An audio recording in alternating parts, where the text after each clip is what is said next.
Hello everyone and welcome to this video. Today we're going to be discussing sole trader versus limited company. So there's a lot of forums online and a lot of blogs, and then it can be crazy. Some say you should do this, some say you should do this. So first of all, before we look at the advantages and disadvantages, let's look what they are. So if you are a sole trader, you are the business. You as your name are the business and are the main owner, and it's not under a business name but it's under your own name.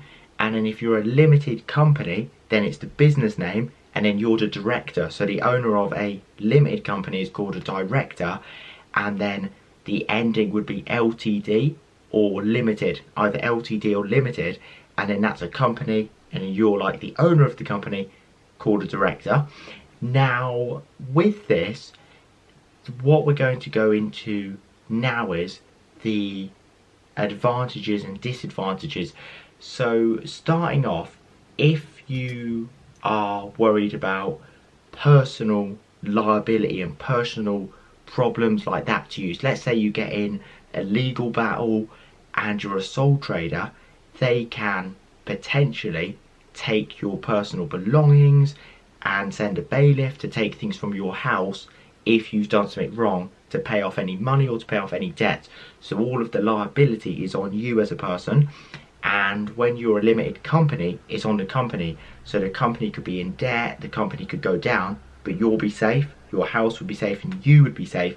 It'll be the business taking all of the negative side effects. So that is an advantage for a limited company, and then it could be a disadvantage for being a sole trader because of that personal problems that can go wrong and debt and things like that.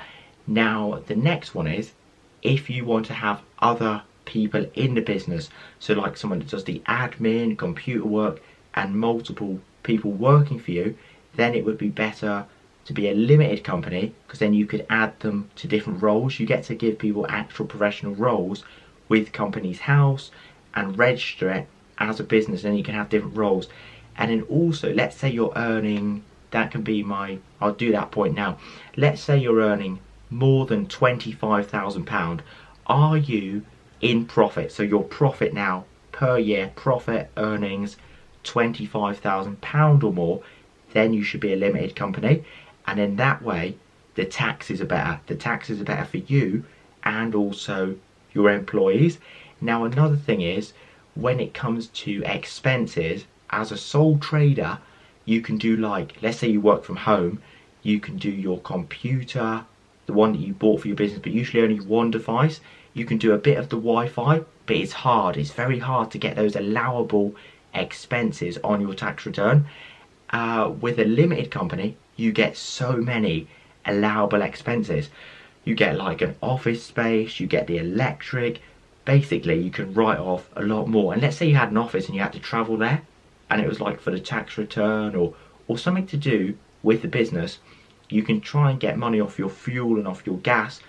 There's lots of ways out there. That's for another video, but there's lots of ways of getting more allowable expenses with a limited company. Now, I feel like I've been a bit more really positive for limited company, so I must give some positives for being a sole trader. So if you are investing money into the business and this money isn't loads of money, let's say you only invest a small amount in your business and you maybe make 10,000 profit. So let's say you make 10,000 profit or 15,000 profit, then you should be a sole trader, because when you're earning less, you're not paying as much tax. It's only when you're earning over that £25,000 it's better to have a limited company. So I would say anyone under that, an advantage of being a sole trader is you get a lot of, they're more lenient with you. You get, they're more lenient. Overall, I would say they're more lenient with you, and your tax return, it's not as complicated as well.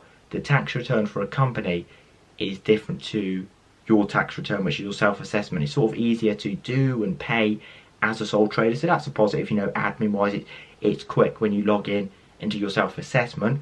When you're a limited company, you more than likely need an accountant to help you out. So you're sort of saving on the money of an accountant as a sole trader. Now, Another thing, probably the last point, is privacy. Now, when you're a sole trader, your name, your tax returns, everything to do with you and your business is private, 100% private. Now, when you're a limited company, it's public information. Anyone can go on Companies House, put in your name, your first name, or your business name, and then they can see when your business was founded. They can even see all of the people that work in your business, and also your accounts as well. Some clever people can click accounts, and then they can kind of get an idea of what you're earning when you're a limited company, because it's public information. So let me know your thoughts and opinions in the comments below, and if there's any other points you think I should have mentioned or I may have missed, do put those in the comments, so help each other out. I love that on these comments. Thank you for all commenting and watching and liking, and as always, thank you so much for watching, and I will see you next time.